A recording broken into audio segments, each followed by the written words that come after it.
Hello everyone, मैं सत्येंद्र सिंह आप सभी का अपने चैनल इंडियन पीसीएस एकेडमी में बहुत बहुत स्वागत करता हूं। तो मैं आशा करता हूं कि आप लोगों को मेरे द्वारा कराई जा रही ज्योग्राफी की सीरीज बहुत पसंद आ रही होगी। अगर आप लोगों को ज्योग्राफी की सीरीज पसंद आ रही है तो आप लोग कमेंट कर सकते हैं कि सर और भी टॉपिक स्टार्ट कराइए, यानी और भी सब्जेक्ट स्टार्ट कराइए, जैसे पॉलिटी हो गया, इकोनॉमी हो गया। क्योंकि जब तक आप लोगों की डिमांड नहीं रहेगी तब तक मैं स्टार्ट नहीं करा पाऊँगा। क्योंकि चलो मैं स्टार्ट करा भी देता हूँ, लेकिन उसके बाद आप लोग उसमें इंटरेस्ट नहीं दिखाएंगे तो फिर मुझे भी सही नहीं लगेगा, ठीक है ना। मुझे भी मोटिवेशन नहीं मिलेगा कि मैं किसके लिए करा रहा हूँ, ठीक है। तो बस आप लोगों का सपोर्ट चाहिए। आप लोग अगर बोलते हैं मुझसे कि सर एक और सब्जेक्ट स्टार्ट कराइए इसी चैनल पर, तो मैं एक और सब्जेक्ट स्टार्ट करा दूंगा, लेकिन आप लोगों का सपोर्ट चाहिए, ठीक है। और इस पे चैनल पर बीच में थोड़ा सपोर्ट मिलना स्टार्ट हो गया था, वही फिर से बंद हो गया। तो अगर ऐसा चलेगा तो फिर कैसे पूरा हो पाएगा। मैंने हालांकि बोला आपसे पूरा कराने की, लेकिन उसमें कम से कम आप लोगों का सपोर्ट भी तो चाहिए।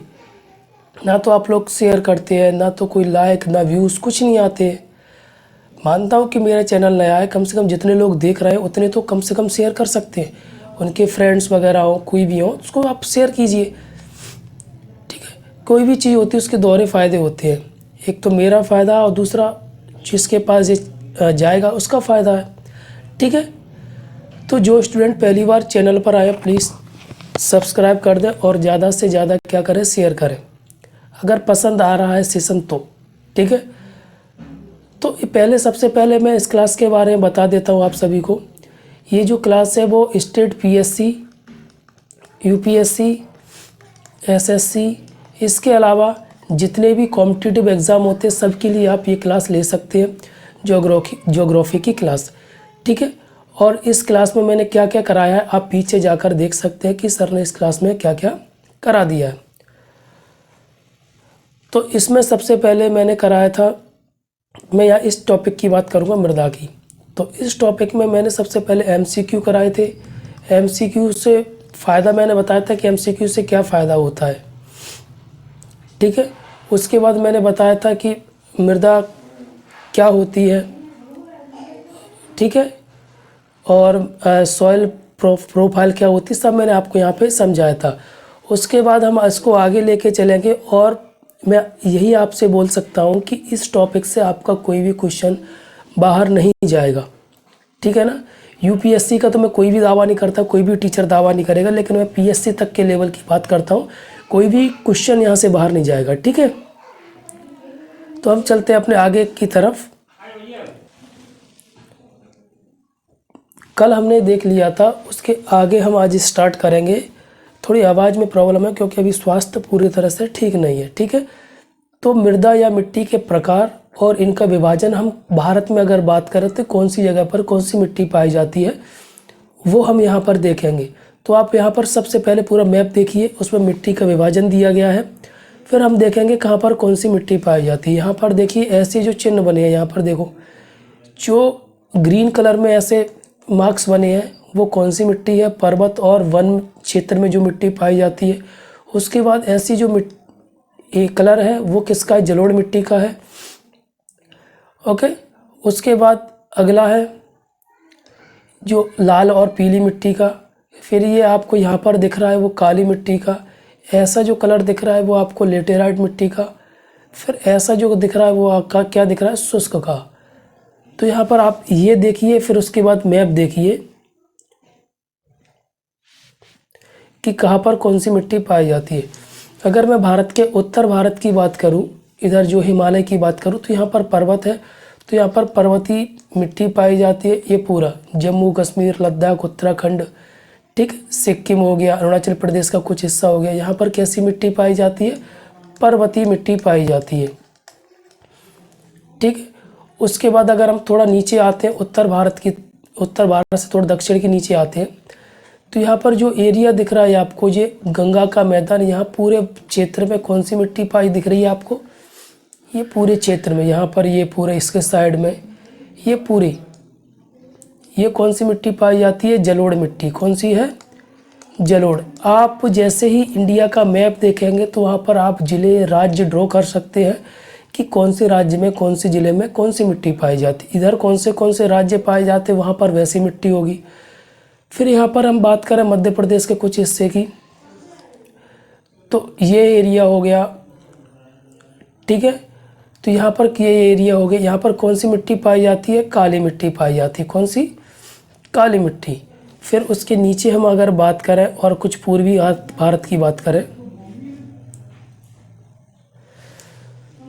तो यहाँ पर अगर हम लेटेराइट मिट्टी देखें तो लेटेराइट मिट्टी कैसी है, ये हिस्सा लेटेराइट मिट्टी का है। तो लेटेराइट मिट्टी यहाँ पर आपको दिख रही है थोड़ी रेड कलर में, ये देख यहाँ पर हो गई, ये हिस्सा हो गया, ये लेटेराइट मिट्टी है, ठीक है।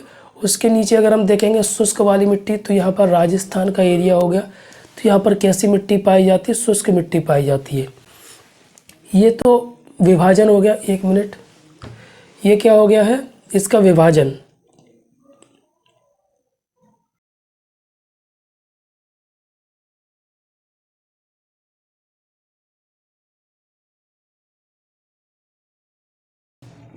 ठीक है,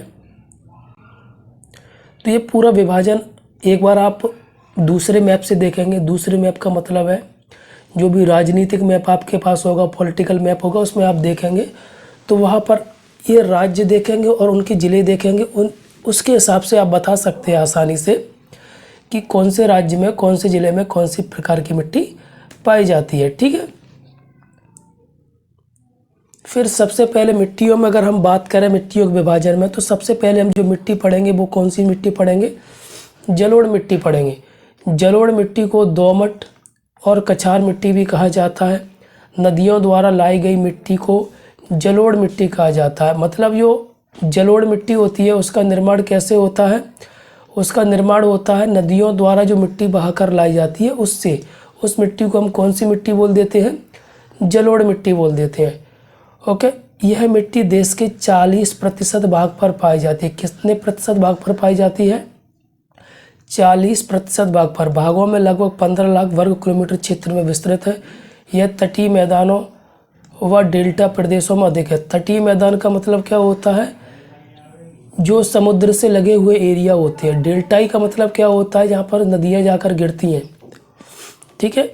इसे बांगर व खादर में विभक्त किया गया। तो एक एक लाइन मैंने आपको बताया है, हर लाइन से आपको क्वेश्चन बनाते हुए चलना। एक क्वेश्चन हो गया, 2 क्वेश्चन हो गए, 3 क्वेश्चन हो गए, 4 हो गए, 5 हो गए, 6 हो गए, ठीक है ना। ये हर लाइन से क्वेश्चन बनाते हुए चलना है।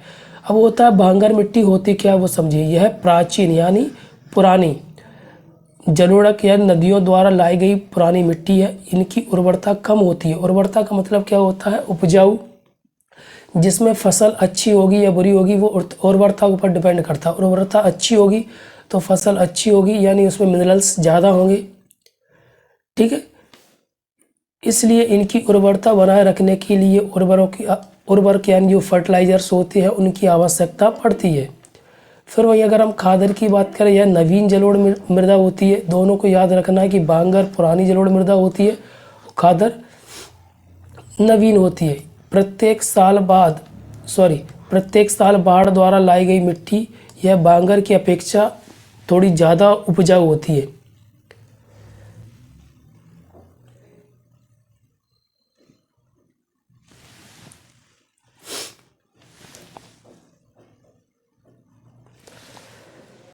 जलोढ़ मिट्टी में पोटास, फास्फोरिक, ये क्वेश्चन पूछे जाते हैं कि कौन सी मिट्टी में किसकी अधिकता होती है, किसकी कमी होती है। तो पोटास, फास्फोरस, अम्ल और चूना व कार्बनिक तत्व की क्या होती है, अधिकता होती है। तो किसकी अधिकता होती है, पोटास, फास्फोरिक अम्ल और चूना व कार्बनिक तत्व की क्या होती है, अधिकता। और वहीं में कमी किसकी होती है, नाइट्रोजन और ह्यूमस की क्या होती है, इनमें कमी होती है। तो ये क्वेश्चन आपको यूपीएससी हो गया, स्टेट पीसीएस हो गया, एसएससी हो गया, तो वहाँ पर ये क्वेश्चन आपसे पूछ लेते हैं। शुष्क क्षेत्रों में इस प्रकार की मिट्टी में लवड़ी और क्षारीय गुण भी पाए जाते हैं। लवड़ी का मतलब क्या होता है, जिसमें नमक की मात्रा हो, ठीक है। क्षारीय का मतलब होता है जिसमें अम्ल की मात्रा कम हो। गुण भी पाए जाते हैं जिन्हें स्थानीय भाषा में रेह कल्लर या धूर नामों से जाना जाता है। जलोढ़ मिट्टी में कौन सी फसल अच्छी होती है? धान, गेहूँ, गन्ना, दलहन, तिलहन। तो एक क्वेश्चन यहाँ पे बन जाएगा कि कौन सी मिट्टी में धान अच्छे होते हैं, ये क्वेश्चन था, ठीक है, MCQ में था। तो हर लाइन से क्वेश्चन आप बनाओगे तो आपके हर क्वेश्चन क्लियर होते जाएंगे। फिर उसके बाद अगली मिट्टी कौन सी है? काली मिट्टी। काली मिट्टी को रेगुर मिट्टी या कपास मिट्टी भी कहा जाता है। कपास मिट्टी क्यों कहा जाता है? क्योंकि ये कपास के लिए बहुत अच्छी या आदर्श मिट्टी मानी जाती है। इसका दूसरा नाम क्या है? रेगुर मिट्टी।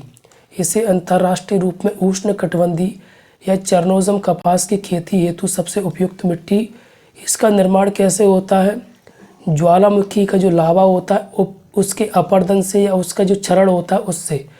इसमें किस किस की अधिकता होती है, किस किस की कमी होती है, और इसका जो रंग काला होता है वो कैसे होता है?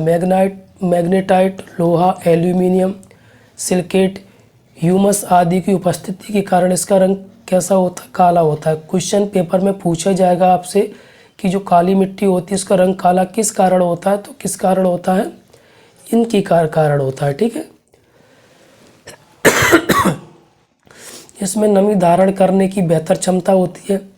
यहाँ पर ये नहीं बोला गया कि सबसे ज़्यादा नमी धारण कर सकती है, लेकिन इसकी जो क्षमता होती है वो बेहतर होती है, मतलब इसमें नमी रुक जाती है। इसमें कपास, मोटे अनाज, तिलहन, सूर्यमुखी सब्जियां, खट्टे फल आदि की कृषि होती है, मतलब इस अच्छी होती है इनमें। इस प्रकार की मिट्टी का सर्वाधिक अगर विस्तार बात करें सबसे ज़्यादा कहाँ पाई जाती है? ये महाराष्ट्र में पाई जाती है, जहाँ इसे दक्कन ट्रैप से बनी मिट्टी भी कहा जाता है। इस मिट्टी में लोहा, चूना, potash, aluminium, calcium, magnesium carbonate की प्रचुर मात्रा होती है। प्रचुर मात्रा का मतलब होता है ज़्यादा मात्रा में।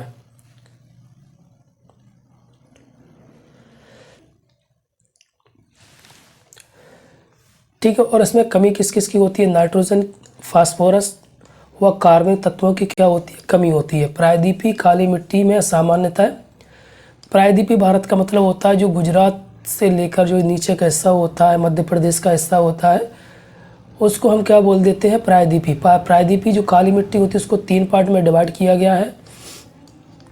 तो सबसे पहले हम देखेंगे छिछली काली मिट्टी। इसका निर्माण दक्षिण में बेसाल्ट ट्रैप में हुआ है। फिर उससे साधारण या मध्यम काली मिट्टी, इसका निर्माण बेसाल्ट, सिल्ट, ग्रेनाइट, नीस आदि चट्टानों से टूट फूट से हुआ है। फिर उसके बाद सबसे गहरी यानी सबसे ज़्यादा काली मिट्टी जिसका निर्माण ज्वालामुखी के उद्गार से हुआ, यही वास्तविक काली मिट्टी मानी जाती है, ठीक है।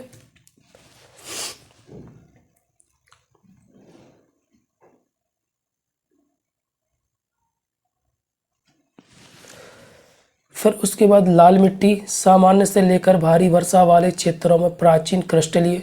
यहाँ पर आपको देखना है सामान्य से लेकर भारी वर्षा वाले क्रिस्टलीय क्षेत्रों में अपक्षय व अपर्दन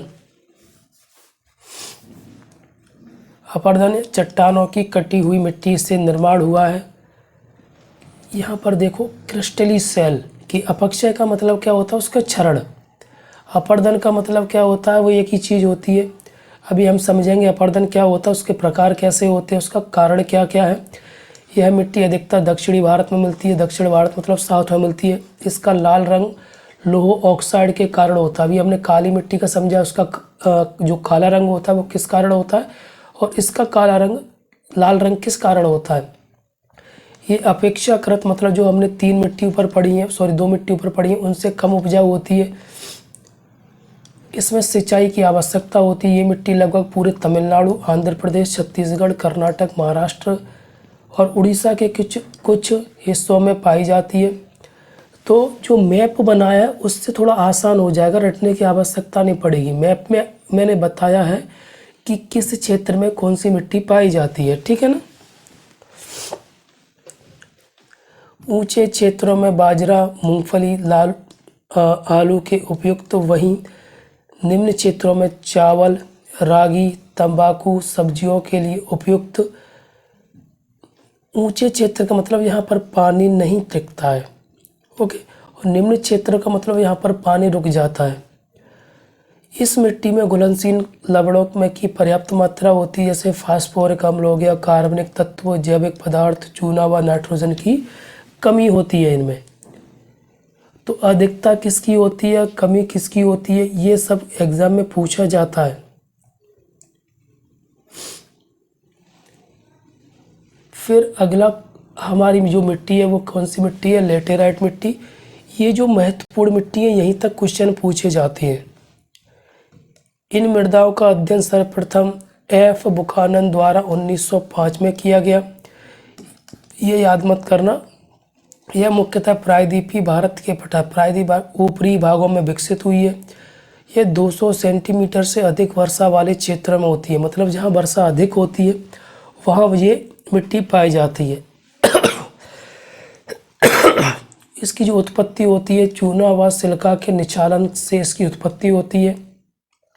इस प्रकार की मिट्टी में सामान्यतः झाड़ चारागाह होते हैं, परंतु उर्वरक का उपयोग चावल, रागी, काजू आदि के लिए, अगर हम इसमें फर्टिलाइजर्स डालते हैं तो इसमें चावल भी कर सकते हैं, रागी भी कर सकते हैं और इसमें काजू भी कर सकते हैं। और इसमें जो मिट्टी में लौह ऑक्साइड, एल्यूमिनियम ऑक्साइड की प्रचुरता होती है, परंतु नाइट्रोजन, फास्फोरिक अम्ल इसमें और पोटास, चूना, कार्बनिक तत्व की क्या होती है इसमें कमी होती है। ये मिट्टी आमतौर पर केरल, तमिलनाडु, महाराष्ट्र, छत्तीसगढ़, उड़ीसा, असम में, मतलब यहाँ पर सीधी बात यह है कि जहाँ पर बारिश ज़्यादा होती है वहाँ पर ये मिट्टी पाई जाती है। कणों के आधार पर लेटेराइट मिट्टी को 3 भागों में विभक्त किया गया है, भूजलीय लेटेराइट, गहरी लाल लेटेराइट, श्वेत लेटेराइट। तो इसको आप पढ़ लेना, इससे क्वेश्चन नहीं पूछे जाएंगे, ठीक है।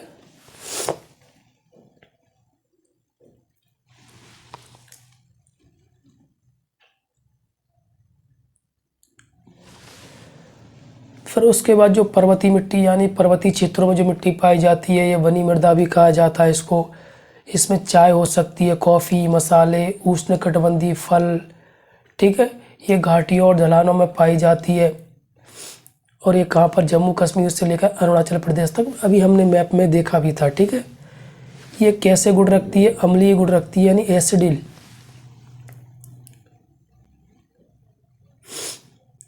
फिर हमने इसको पढ़ा था शुष्क या मरुस्थलीय मिट्टी। ये मिट्टी गुजरात हो गया, हरियाणा हो गया, दक्षिण हरियाणा, उत्तर प्रदेश का कुछ हिस्सा हो गया और राजस्थान, ठीक है, इन क्षेत्रों में ये पाई जाती है। अरावली और सिंधु घाटी के मध्यवर्ती क्षेत्रों में पाई जाती है। इसमें क्या क्या कर सकते हैं, लगभग मोटे अनाज हम इसमें कर सकते हैं। इसमें किस किस तत्वों की कमी होती है, किस किस की अधिकता होती है। इसमें लवणों और फास्फोरस की मात्रा अधिक होती है, जबकि कार्बनिक तत्व एवं नाइट्रोजन की क्या होती है, इनमें कमी होती है। फिर उसके बाद लवणीय या क्षारीय मिट्टी क्या होती है, जिसका विस्तार जलवायु प्रदेशों में है, जैसे मिट्टी राजस्थान, पंजाब, हरियाणा, उत्तर प्रदेश, बिहार, महाराष्ट्र, तमिलनाडु, शुष्क एवं अर्धशुष्क प्रदेशों में विस्तृत है।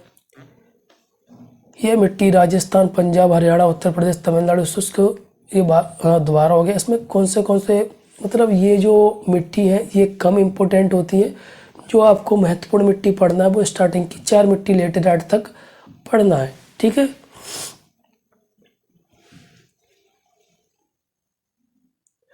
फिर उसके बाद पीट और दलदली मिट्टी कौन सी होती है।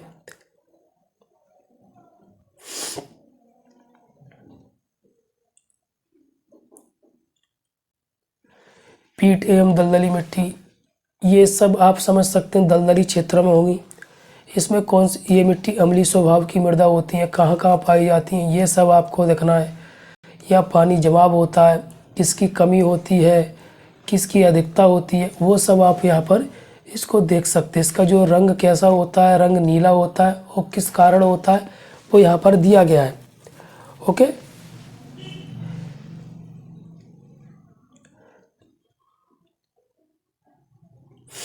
थोड़ा जल्दी हो रहा है, उसका कारण आप थोड़ा समझिए, क्योंकि मिट्टियाँ जो इम्पोर्टेंट थी वो उससे क्वेश्चन मैंने एमसीक्यू कराए थे, वहाँ से आप अगर देखोगे तो वही आप क्वेश्चन आसानी से उसमें ढूंढ सकते हैं। और वही क्वेश्चन लगभग वही क्वेश्चन 95% क्वेश्चन ऐसे ही पूछे जाते हैं कि किस मिट्टी में किसकी अधिकता होती है, किस क्षेत्र में पाई जाती है, उसका रंग अगर लाल है तो किस वजह से, काला रंग है तो किस वजह से, यही क्वेश्चंस पूछे जाते और उनकी फसल पूछ ली जाती। तो वो अब सब हमने उसमें देख लिया। इसमें समझाने वाली ऐसी कोई बात नहीं थी, इसलिए इसमें मैं समय ज़्यादा नहीं लगा रहा हूँ।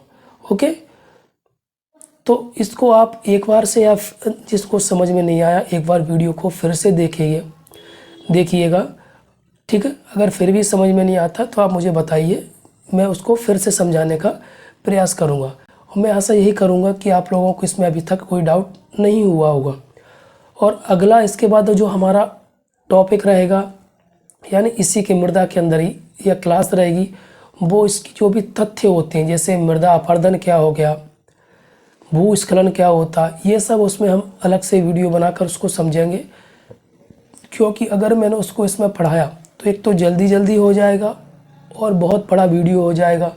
ज़्यादा बड़ा वीडियो ठीक है, मैराथन क्लास होती हैं, लेकिन फिर बच्चा उसमें बोर होने लगता है और समझ में नहीं आता। तो छोटे छोटे वीडियोस क्या करते हैं, आसानी से वो पढ़ लेते हैं और उनका मन डाइवर्ट भी नहीं होता है। क्लियर ना?